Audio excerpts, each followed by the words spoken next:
Bonjour à tous, bonne fête du Christ Roi, puisque nous célébrons aujourd'hui le dernier dimanche du temps liturgique. Je vous propose cette petite méditation à partir de l'évangile de ce dimanche. Au nom du Père et du Fils et du Saint-Esprit, ainsi soit-il. De l'évangile de notre Seigneur Jésus-Christ selon saint Matthieu.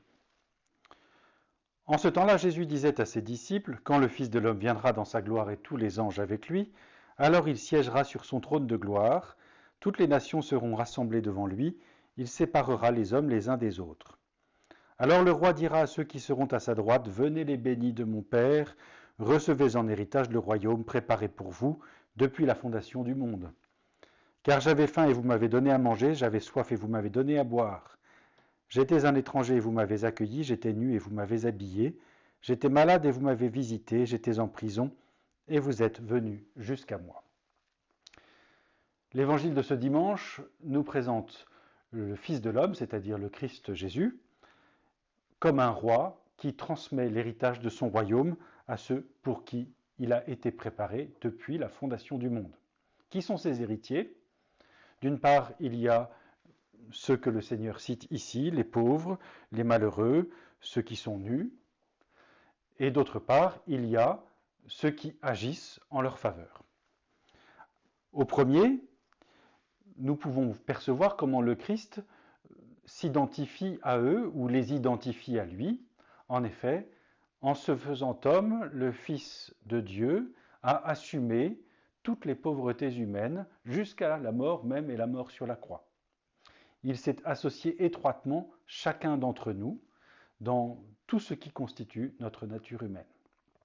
C'est pourquoi toute action en faveur de celui qui souffre est identifiée ici à l'action en faveur de Dieu.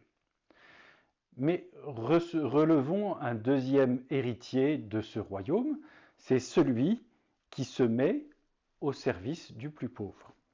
Il est important d'évoquer les deux parce que la pauvreté ou l'indigence n'est pas une valeur en soi aux yeux de Dieu. Elle signifie ou elle manifeste l'amour, dans le cas du Christ pour nous, il se fait pauvre par amour pour nous, mais elle n'est pas une valeur en soi. La critique de Nietzsche à cet égard n'est pas très justifiée. Le chrétien ne cherche pas d'abord la pauvreté, mais il met une autre valeur bien plus importante au premier rôle, et un rôle qui est éminemment civilisationnel. Ce qui pour nous est le fondement du royaume, c'est la charité.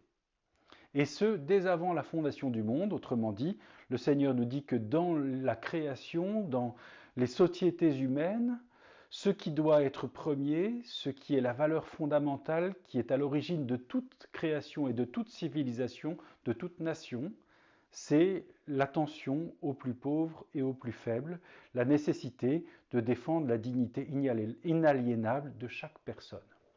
Ainsi donc, les valeurs fondamentales pour nous, en cette fête du Christ roi, celles qui doivent engager le chrétien dans la société, ne sont pas des valeurs comme la défense du commerce, la défense de l'argent et de la finance, d'une idéologie, le genre, la sexualité, le plaisir, le bonheur, enfin, on pourrait en citer tant et tant, mais d'abord le fait de créer une société en vue de sauvegarder, de promouvoir et de veiller sur le plus pauvre, le plus faible, le plus nu, le plus indigent. C'est la seule valeur, la seule structure fondamentale qui doit habiter nos sociétés humaines.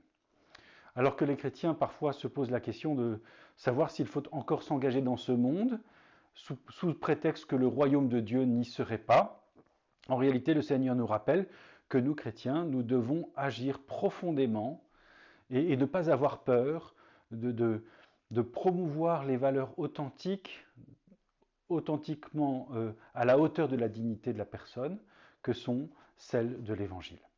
Je vous souhaite à tous un bon dimanche du Christ Roi.